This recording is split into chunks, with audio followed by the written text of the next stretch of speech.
इसलिए भारतीय जनता पार्टी ये तो जो है सबसे बड़े दुश्मन देश के हैं। आपको तो हवा खराब हो जाएगी बीजेपी की। गुलाम मोहम्मद है वो तो देखने ही नहीं आए, गांव में आए नहीं 5 साल में। जो वोट लेने आओ जाकर वहाँ बैठ जा, कोई पूछता नहीं। तो कहते हैं कि जब बीजेपी के जो समर्थक को आप वोट नहीं दिया काम क्या करा मैं। राशन भी दे रहे हैं, उसके बाद उज्ज्वला योजना भी दे रहे हैं, आवास विकास भी दे रहे हैं, जंग भी कर रहे हैं गांव-गांव में जाके। तो और बताइए क्या चाहिए। आप केवल जनता को शिक्षा फ्री दो, चिकित्सा फ्री दो। प्राइवेट कॉलेज इतने महंगे हैं कि वो अफोर्ड नहीं कर सकते। सब कह रहे हैं कि हिंदू मुस्लिम हिंदू मुस्लिम हिंदू मुस्लिम तो नहीं कर रहे, वो तो सबको एक साथ लेकर चल रहे हैं। भाजपा ने विकास के नाम पर कुछ नहीं किया। उज्ज्वला योजना दे रहे हैं, होली पे दिवाली पे फ्री में भी दे रहे हैं। अखिलेश यादव ने एम्बुलेंस दी, 112 गाड़ी दी। 90 के दशक में सारे हिंदू कश्मीर में काट काट के या तो मार दिए या मुस्लिम बना दिए। सबसे पहले इन्होंने लड़ाया हिंदू और मुस्लिम को। अगर आपने भारतीय जनता पार्टी को वोट नहीं दिया तो ये मुस्लिम तुम्हारे साथ पता नहीं कितना बुरा करेंगे। हर जगह विकास के काम हो रहे हैं, गुंडागर्दी खत्म कर दी है, सड़कों के निर्माण हुए हैं। वोट डालो और राजनीति करो और उसी में सक्सेस हो रहे हैं। चुनाव के समय आप पंचायत करते हैं, गांव-गांव में आकर घर घर में जाते हैं, तो क्या एक विधायक का फर्ज नहीं है कि वो एक बार किसी गांव में आकर पंचायत करेगा जी आप अपना जो समस्या हो बताओ। आज तक हमने ना तो कांग्रेस में देखा जी बढ़ता हुआ राशन, ना ही समाजवादी पार्टी में बढ़ता हुआ देखा। तो फिर आप गन्ने का रेट क्यों नहीं बढ़ा रहे हैं? अरे किसान सम्मान निधि की जरूरत नहीं है, किसान भिखारी नहीं है, किसान उल्टा भीख तुम्हें दे देगा। लेकिन किसान का पेमेंट दिलाओ, गन्ने का रेट बढ़ाओ। आज हम सिवाल खास विधानसभा के ग्राम पंचायत अरनौली में आए हैं। यहाँ के कई सारे बड़े बुजुर्ग और सियासत से परिचित लोग हमारे साथ में हैं। पहले ग्राम पंचायत का हाल लेंगे, उसके बाद विधानसभा का हाल लेंगे। सबसे पहले आप ही से शुरुआत करेंगे। आपका क्या नाम है? कृष्ण गोपाल शर्मा।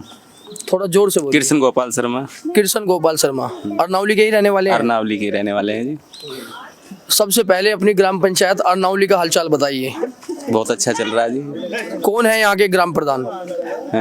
पप्पू, वैसे तो हाँ धर्मेंद्र जी कहते हैं उन्हें। धर्मेंद्र जी कहते हैं। हाँ चौधरी। यहाँ के कामकाज को लेकर जो यहाँ के स्थानीय लोग हैं उनका क्या कहना है? बहुत ही अच्छा है उनका भी, यही कि अच्छा काम चल रहा है। अभी जो वर्तमान प्रधान जी हैं, आपके ही साथी ने बताया कि बड़ी अच्छी कार्यशैली है उनकी। आपको क्या लगता है? बहुत बढ़िया काम कर रहे हैं।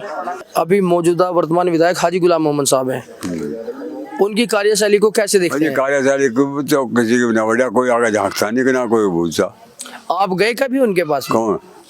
जब यहाँ ही ना मुँह हमारा देख पाया तो वहाँ हमें कौन पूछेगा, जब यही नहीं आता है। और प्रधान जी के क्या हाल चाल हैं जो मौजूदा प्रधान है? प्रधान तो ठीक है जी, प्रधान में क्या दुख पड़। प्रधान जी ठीक है। हाँ, मुझे क्या दुख हो। चलिए, अभी 2027 में भी विधानसभा चुनाव होना है। हाँ। कौन सी पार्टी का समर्थन करेंगे? आपको तो हवा खराब हो जाएगी बीजेपी की।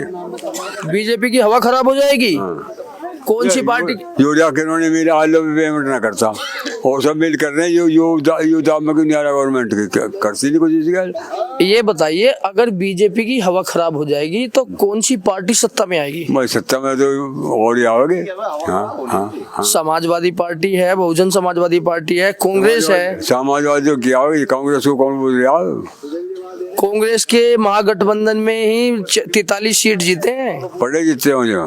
आप कौन सी पार्टी को वोट करेंगे? चलिए आप अपना बताइए। मेरा वोट का अजी कुछ पता नहीं, जो विधायक अच्छा काम करेगा हम तो उसको करेंगे। जो अच्छा काम करेगा। कौन अच्छा काम कर रहा है आपके हिसाब से? अजी कोई भी करो, अभी तो कोई भी ना करता अच्छा। जो वोट लेने आओ जाकर वहाँ बैठ जा, कोई पूछता नहीं, कौन पूछ जाए। चलिए आप बताइए। हमारे चाचा तो किसी भी पार्टी या किसी भी प्रत्याशी से सहमत नहीं है। आप बताइए विधानसभा को लेकर। विधानसभा की बात यह है जी, पिछले करीब 15 साल से जो विधायक हमारे यहाँ हुए हैं, चाहे वो सपा का हुआ हो या बीजेपी का हुआ हो, ये बराबर में रास्ता है शमशान घाट धारा जी। और इस रास्ते के लिए मैं सारे विधायकों से कह चुका हूँ, लेकिन आज तक इस रास्ते को खड़ंजे को सड़क में तब्दील नहीं कर पाया। जिला पंचायत हो, विधानसभा हो, ग्राम प्रधान हो, इस देखो मंदिर के बराबर में गया है और ये शमशान घाट जाता खड़ंजा। और जब कोई मौत हो जाती है, बरसात के समय लेके जाते हैं तो किसी के पैर मुड़ते हैं, कोई गिरता है शव को ले जाते हुए। आप एक बात बताइए। हाँ जी।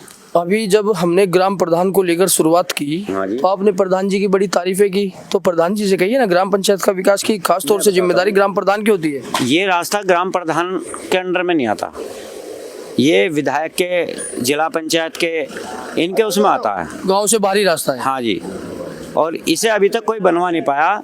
मैं बीजेपी के विधायक से भी इसे कह चुका हूँ और इसी जगह मीटिंग हुई थी जहाँ हम खड़े हैं, जी। यहाँ कह के उन्हें बताया भी था, उन्होंने नहीं बनवाया। फिलहाल गुलाम मोहम्मद है, वो तो देखने ही नहीं आए, गांव में आए नहीं 5 साल में, तो किसी को क्या कहें। वो तो कहते हैं कि जब बीजेपी के जो समर्थक को आप वोट नहीं दिया, काम क्या करा मैं। कहते हैं कि भारतीय जनता पार्टी के समर्थकों का जो गांव है उसमें काम नहीं कराएंगे ना, और ये बड़ी बात कह रहे हैं आप। हाँ, आप करा बताओ, करा के दिखाओ ना कहीं, या हमसे कभी आए हो, मिले हो, बताए हो कभी हमने कहीं काम कराया। आप कभी गए गुलाम मोहम्मद साहब के पास? गुलाम मोहम्मद साहब के पास 1-2 पहले लोग हैं, उनसे बात नहीं करी तो हमसे बात क्या करेंगे वो।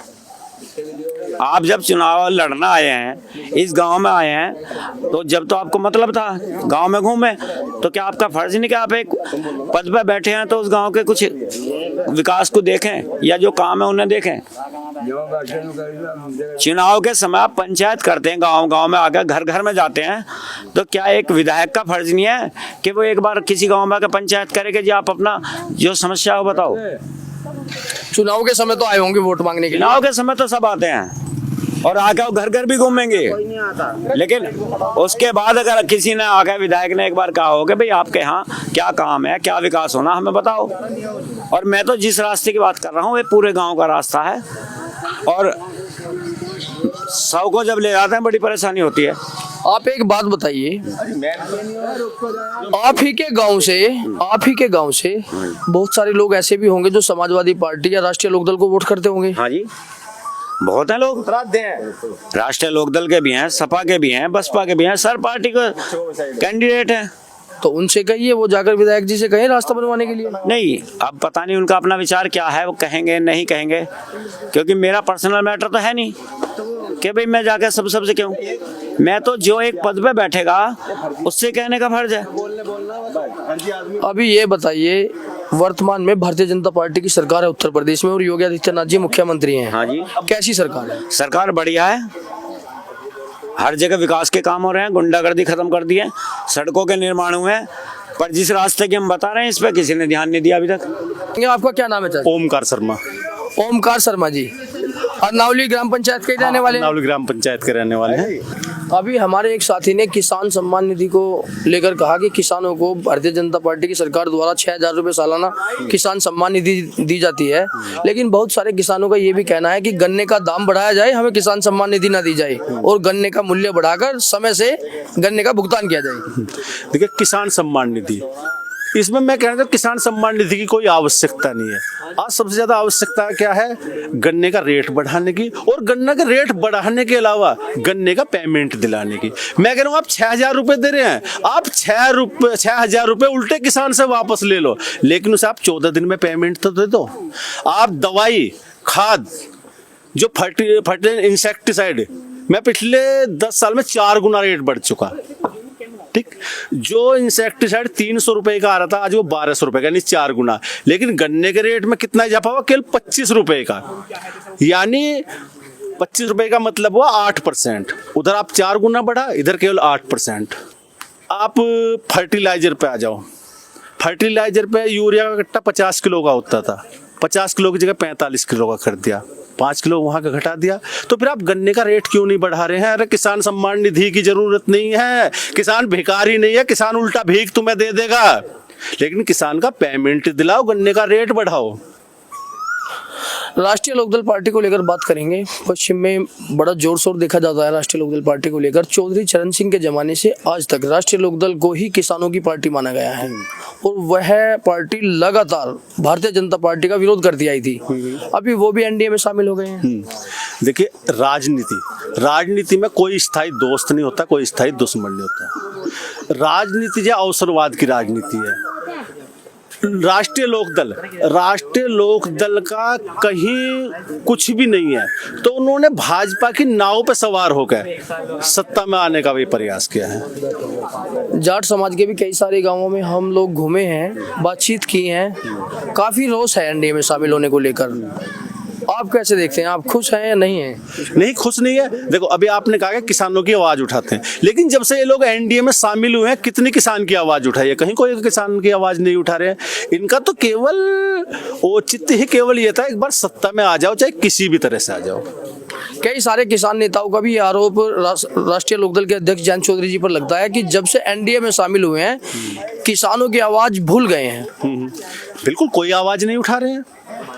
वो तो केवल पहले किसानों की आवाज ही इसलिए उठाते थे कि किसानों की आवाज उठ के किसान तुम्हें वोटिंग करेगा और तुम किसी भी तरह से किसी के साथ भी शामिल होकर अपनी सरकार बना लो। बस ये केवल इनका सोचना था और कुछ भी नहीं था। शर्मा जी, 2027 में भी विधानसभा चुनाव होना है। समाजवादी पार्टी पुरजोर प्रचार प्रसार कर रही है पीडीए को लेकर। बहुजन समाजवादी पार्टी नजर नहीं आ रही है। चंद्रशेखर आजाद जी भी लगातार संघर्ष कर रहे हैं। कांग्रेस भी लगातार जोर जोर से अपना प्रचार कर रही है। किस तरह से चुनाव होगा 2027 का, बताइए थोड़ा, आपकी राय क्या रहेगी 2027 को लेकर? देखिए, वैसे जो चुनाव है, चुनाव रेत की दीवार होता है, उसके बारे में कुछ भी कहना बहुत मुश्किल है। लेकिन जो मेरा अपना मानना है कि काठ की हंडी बार बार नहीं चढ़ती। आज जनता पूर्ण रूप से समझ चुकी है, क्योंकि रोजगार नहीं है, नौकरी नहीं है, और जिस तरह से इन लोगों ने जनता का बेवकूफ बनाया है। चुनाव से पहले कभी पुलवामा हमला, अभी ताजा ही पहलगांव हमला, झूठे जो है सीज फायर कर दिया, वो सब जनता देख रही है, सब जनता समझ रही है। और 2027 के चुनाव में जनता ने अपनी औकात दिखा देगी। एक बात बताइए, भारतीय जनता पार्टी के कार्यकर्ताओं का ये बड़ा ही दावा, और सरकार भी इस दावे को लगातार करती आई है कि क्राइम जीरो हो गया है। क्राइम तो जीरो यूपी से ना हुआ ना हो सकता। अभी मैं आपको एक बात बताऊं, आप डेटा उठाकर देखिए, वो क्राइम का हो या रेप का हो या लूट का हो, आंकड़े तो कहीं धरातल पर घटे हुए नजर नहीं आ रहे। नहीं, मैंने क्या कहा कि कोई कहे कि जीरो हो जाएगा, तो नहीं होने का। हमारे हिंदुस्तान का जो आदमी है वो अपने लिए जीता है, देश के लिए नहीं जीता।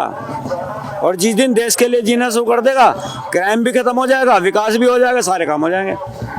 आपको लगता है भारतीय जनता पार्टी क्राइम को बिल्कुल खत्म कर सकती है?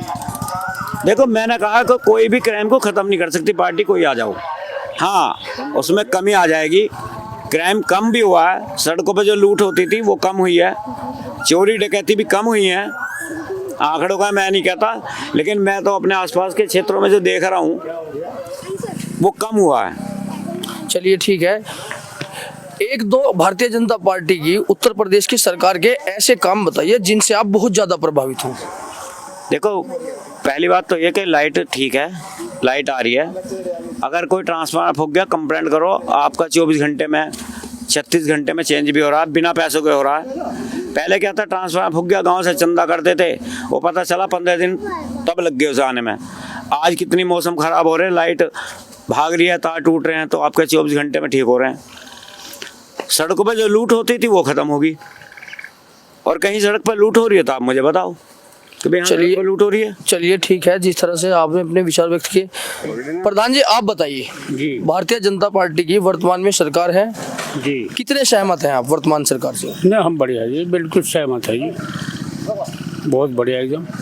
आप भी सरकार की कार्यशैली बताइए जिससे आप इतने ज्यादा सहमत हैं। देखो, मैं आपसे बता देता हूँ, उन्होंने जो भी काम करे हैं अब तक, जो है मेरी नज़रों में सही है जी, कोई भी काम गलत नहीं है मेरी नज़रों में जो है। भारतीय जनता पार्टी ने इतने सारे अच्छे और बखूब काम किए हैं, लेकिन जब उत्तर प्रदेश जी में चुनाव का मंच सजता है, जी, धार्मिक भावनाओं पर भारतीय जनता पार्टी की सरकार चली जाती है, हिंदू मुस्लिम करने लगती है। क्या जरूरत पड़ी है? विकास के नाम पर वोट मांग सकते हैं। बस एक ऐसा है, मैं आपसे बताऊँ, जो थोड़ा सा जो है कहीं ना कहीं तो दिक्कत आई जाती है। कोई किसी को कैसा बताता है, कोई किसी को कैसा बताता है। मेरी नज़रों में जो है वे सही पार्टी है। लेकिन धार्मिक भावनाओं से क्यों खिलवाड़ कर रही है भारतीय जनता पार्टी, बताइए। धार्मिक की बात तो ऐसी है जी, मैं आपसे बताऊं, वो तो एक ऐसी चीज़ होती है कि आदमी को किसी चीज़ में ना किसी चीज़ में उलझाना है, अपनी जीत के लिए कहीं ना कहीं उलझाना है। सभी ने लगातार भारतीय जनता पार्टी की जमकर तारीफें की, आपको क्या लगता है? ये तारीफ तो सही कर रहे हैं, और बताइए गलत कौन से कर रहे हैं? सही कर रहे हैं तारीफ तो। आप भी बताइए, भारतीय जनता पार्टी के कुछ ऐसे काम बताइए जिनसे प्रभावित होकर आप वोट कर रहे हैं। भारतीय जनता पार्टी ने ऐसे काम किए हैं कि कोई भी आने वाली समय में कोई भी सरकार नहीं कर पाएगी काम, और ना करे। क्या काम किए हैं ऐसे बताइए हमारे दर्शकों को। ये दिल्ली से लेके और मोदीपुरम तक रैपिड चलाइए, किसी सरकार ने सोचा इसके बारे में? बताइए, किसी सरकार ने सोचा इसके बारे में? यहाँ कांग्रेस भी आ चुकी है, समाजवादी पार्टी भी आ चुकी है, मायावती की भी आ चुकी है, सोचा है किसी ने आज तक? केवल मोदी जी ने इसके बारे में सोचा। उत्तर प्रदेश सरकार के काम बताइए। उत्तर प्रदेश में तो योगी जी ने बताइए कौन सा भेदभाव कर रहे हैं? सबको जो है एक साथ, क्या नाम है, जो भी योजनाएं हैं सबको मिल रही हैं, कौन सा भेदभाव कर रहे हैं? सब कह रहे हैं कि हिंदू मुस्लिम हिंदू मुस्लिम, हिंदू मुस्लिम तो नहीं कर रहे, वो तो सबको एक साथ लेकर चल रहे हैं। आप बताइएगा, आप उज्ज्वल योजना दे रहे हैं, किसी ने सोचा था? पहले बेचारी औरत आती थी काम करके चूल्हे पे खाना बनाती थी, उज्ज्वल योजना दे रहे हैं, होली पे दिवाली पे फ्री में दे रहे हैं। अखिलेश ने दिया आज तक, अब फिर 3 महीने बाद फ्री कर दिया राशन। आज तक हमने ना तो कांग्रेस में देखा जी बढ़ता हुआ राशन, और ना ही समाजवादी पार्टी में बढ़ता हुआ देखा। उसमें तो सबसे ज़्यादा भतीजावाद चला जी, भतीजावाद चला है। भतीजावाद चला है समाजवादी पार्टी में? हाँ जी चला, भर्तियों में चला। कल 3000 कुछ भर्तियां हुई हैं, नियुक्ति अमित शाह ने और योगी जी ने दिए हैं पत्र, खुली भर्ती है ना कोई। वो बताइए आप। आपका क्या नाम है चाचा? ओमकार शर्मा। ओमकार शर्मा जी, अरनौली ग्राम पंचायत के रहने वाले हैं? अरनौली ग्राम पंचायत के रहने वाले हैं। यहाँ के सभी लोगों ने जिस तरह से भारतीय जनता पार्टी की जमकर तारीफें की, लेकिन गांव में कुछ खामियां भी बताई, तो आप कैसे देखते हैं भारतीय जनता पार्टी की सरकार को? देखिए, मुझे नहीं पता मुझसे पहले किसने क्या तारीफ करी है, लेकिन अगर मैं भारतीय जनता पार्टी की बात करूं, केवल गांव की नहीं, ऑल ओवर इंडिया भाजपा ने विकास के नाम पर कुछ नहीं किया। भाजपा की टोटल राजनीति, भाजपा ने एक अफीम अपनी जनता को चटाई धर्म रूपी, और पूरी जनता उस नशे में डूब गई, धर्म रूपी अफीम के नशे में। अब उन्हें विकास से कोई लेना देना नहीं है, उन्हें केवल किस चीज पे वोट देना है? केवल हिंदू और मुस्लिम। उनके अंदर एक भय बैठा दिया कि अगर आपने भारतीय जनता पार्टी को वोट नहीं दिया तो ये मुस्लिम तुम्हारे साथ पता नहीं कितना बुरा करेंगे। अच्छा शर्मा जी, एक बात बताइए, 2014 से पहले जितनी अभी धार्मिक हिंसाएं जब से भारतीय जनता पार्टी केंद्र और प्रदेश में आई है, बहुत ज्यादा बढ़ गई हैं। कई मंदिर, मस्जिद, गौ हत्या, बहुत सारे धार्मिक मुद्दे रोज रोज नए नए चरम पर सुनने में आते हैं। आपको नहीं लगता कि जब से भारतीय जनता पार्टी सत्ता में आई है, ये बहुत सारे फसाद जुड़ गए हैं? बिल्कुल, ये हकीकत है। सबसे पहले जो भारतीय जनता पार्टी आई वो धर्म के मुद्दे पे आई। सबसे पहले इन्होंने लड़ाया हिंदू और मुस्लिम को। उसके बाद अगर आप गौर फरमाओगे, उसके बाद उन्होंने धर्म को छोड़ गए, फिर उन्होंने जाति में लड़ाना शुरू कर दिया। आज अगर आप देखोगे, उधर गुज्जर और ब्राह्मण लड़ रहे हैं, उधर ठाकुर और ब्राह्मण, आज उन्होंने जाति में बांट दिया। क्योंकि भारतीय जनता पार्टी का एक फंडा है कि जो अंग्रेजों का फंडा था, फूट डालो और राजनीति करो, और उसी में सक्सेस हो रहे हैं। यही कई सारे आप ही के ग्राम पंचायत के साथियों से हमारी बात हुई। शर्मा जी, मेरी बात सुनिए, मैंने अभी ये सवाल पूछा था, आपसे भी दोबारा पूछूंगा। कोई और सरकार फ्री की कुछ भी फैसिलिटी जनता को देती है? केजरीवाल जी को लेकर ही सवाल हुआ था, फ्री बिजली या पानी को लेकर। 5 kilo ration Bharatiya Janata party भी फ्री की रेवड़ियां बांट रही है, उसको लेकर आप क्या कहेंगे? देखिए, इसमें जो मेरी अपनी पर्सनल राय है, फ्री कुछ भी नहीं होना चाहिए।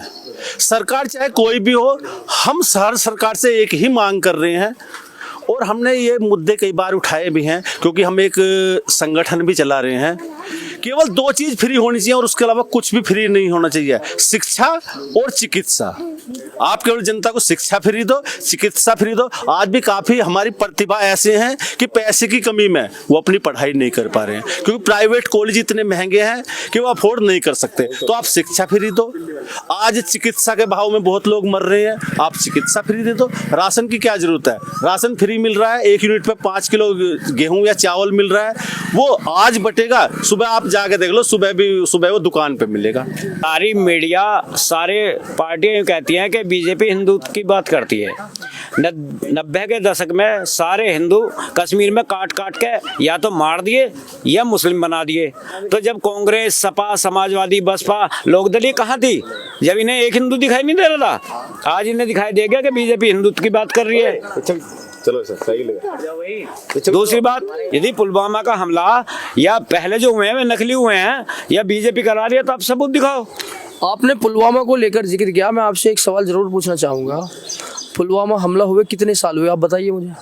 नहीं, ऐसे तो मैं, एक तो अभी हुआ है पुलवामा में, नहीं ये तो पहलगाम में हुआ। अभी पहलगाम हुआ, इससे पहले पुलवामा भी हुआ, उसमें 40 आर्मी के जवान शहीद हुए। जवान शहीद मेरे ख्याल से लगभग 3-3.5 साल हुए होंगे शायद, बैकुरेट मुझे पता नहीं है। लोकसभा चुनाव से पहले हुआ। हाँ, लेकिन मुझे एक बात बताओ, क्या हमले पहले नहीं होते आर्मी पे? मेरी बात सुनिए, मैं आपसे एक सवाल लेकर जवाब पूछना चाहूंगा। जिस तरह से आपने बताया पुलवामा हमला भारतीय जनता पार्टी की सरकार में हुआ, आज तक जांच हुई, कोई रिपोर्ट आई? नहीं, सरकार की जिम्मेदारी है जांच करवाने की। आई या नहीं आई, नहीं। आप ये बताइए। देखो, जांच तो आती हैं, क्योंकि हम एक गांव के आदमी हैं, ना इतने मीडिया से वो रहते, हम इतने अखबार नहीं पढ़ते। ऐसा नहीं कि जांच नहीं होती, लेकिन मैं कहता हूँ जो सरकार सत्ता में है उसे जांच करानी चाहिए अगर नहीं हो रही तो, और जांच आए तो उसे जनता के सामने रखनी चाहिए। अभी तक मैंने आपसे फिर दोबारा मैं वही पूछता हूँ, पुलवामा की घटना भारतीय जनता पार्टी की सरकार में हुई, उसके बाद पहलगाम में हुई। अभी हम पहलगाम को लेकर बात नहीं करेंगे, पहले पुलवामा को लेकर बात करेंगे। भारतीय जनता पार्टी की सरकार केंद्र में बनी हुई है लगातार, बिल्कुल है। आज तक ये जांच कर सरकार ने जनता को स्पष्ट क्यों नहीं किया? पूरे देश को लेकर बात करूंगा, देश को स्पष्ट क्यों नहीं किया तो मैंने कि पुलवामा हमला किसने किया और दोषी कहाँ है? मैंने आपको क्या बताया कि जांच अगर स्पष्ट नहीं है तो होनी चाहिए, जो दोषी हो ना सजा मिलनी चाहिए, चाहे वो भारतीय हो या विदेशी हो या किसी पार्टी का हो या कोई भी हो, इस बात से कोई मतलब नहीं है। दोषी दोषी है। प्रदेश सरकार लगातार लोगों की धार्मिक भावनाओं से क्यों खेल रही है?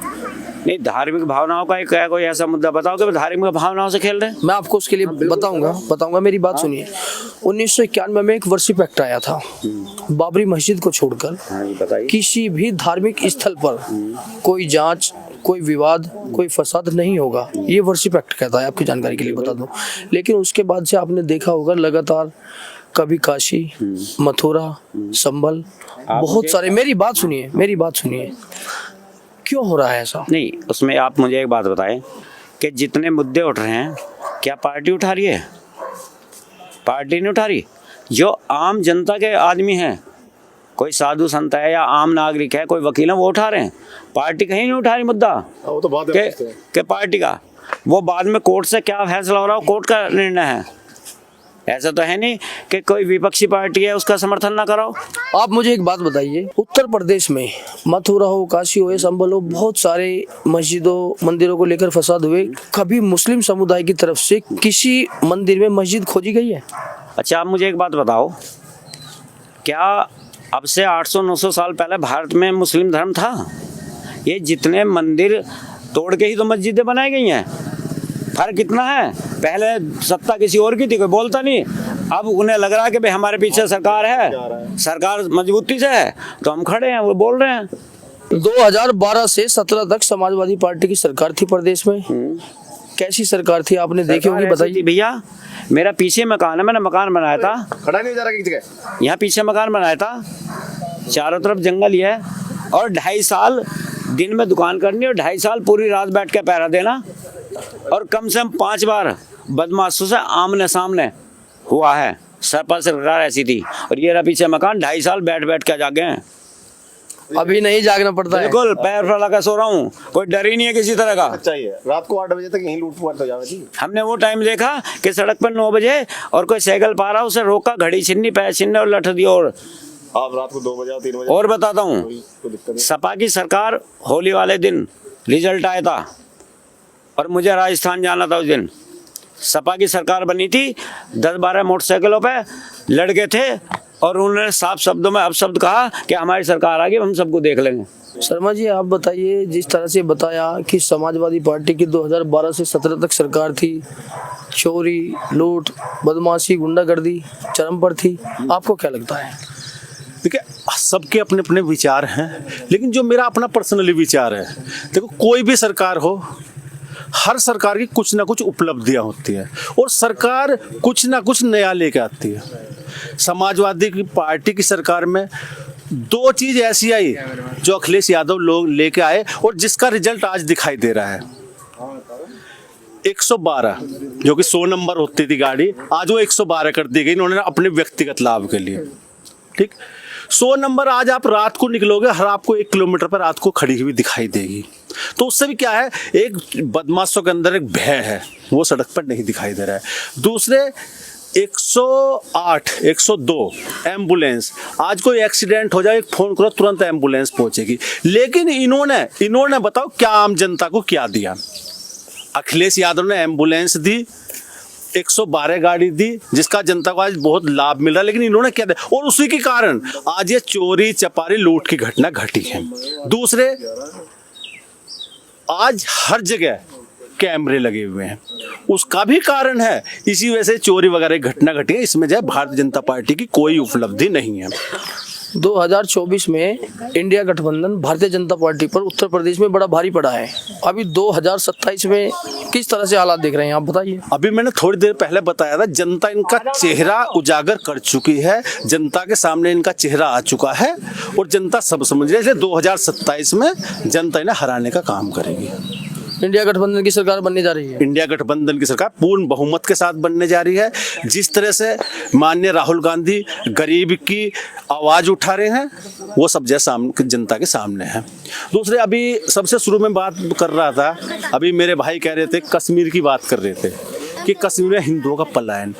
आप इतिहास उठा के देखो, सबसे ज्यादा हिंदुओं का पलायन कब हुआ कश्मीर में? जब भारतीय जनता पार्टी की सरकार थी, जब ही सबसे ज्यादा पलायन हिंदुओं का कश्मीर में हुआ। अगर आप अपने यूपी की बात करो, मंडल कमीशन की रिपोर्ट आई, माननीय वीपी सिंह प्रधानमंत्री थे, जिसका सबसे ज्यादा खामियाजा हमारे युवाओं को भुगतना पड़ा। उस समय काफी युवाओं ने हमारे आत्महत्या भी करी।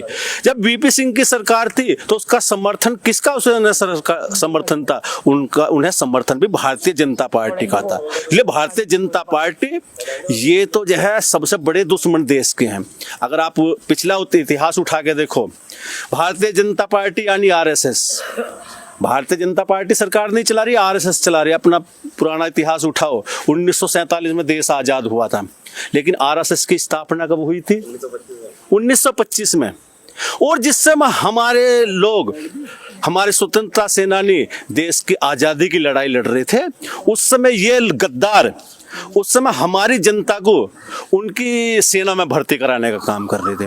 जब सुभाष चंद्र बोस अपनी आजाद हिंद सेना की स्थापना कर रहे थे, उस समय युवाओं को बहला फुसला कर अंग्रेजों की सेना में भर्ती करा रहे थे। तो इसलिए तो सबसे बड़े देश के दुश्मन हैं तो आरएसएस और भारतीय जनता पार्टी के लोग हैं।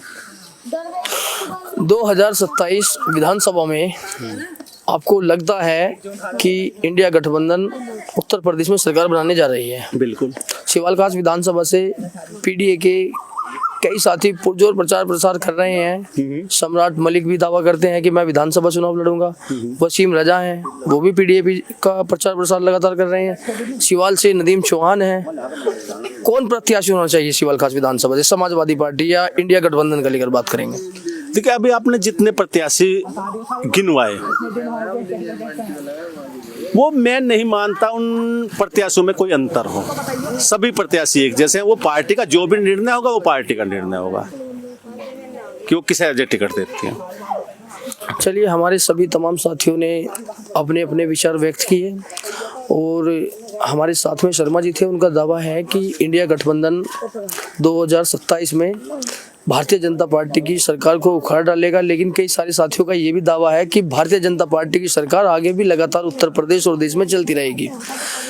अभी हमने अरनौली ग्राम पंचायत से लोगों से बातचीत की।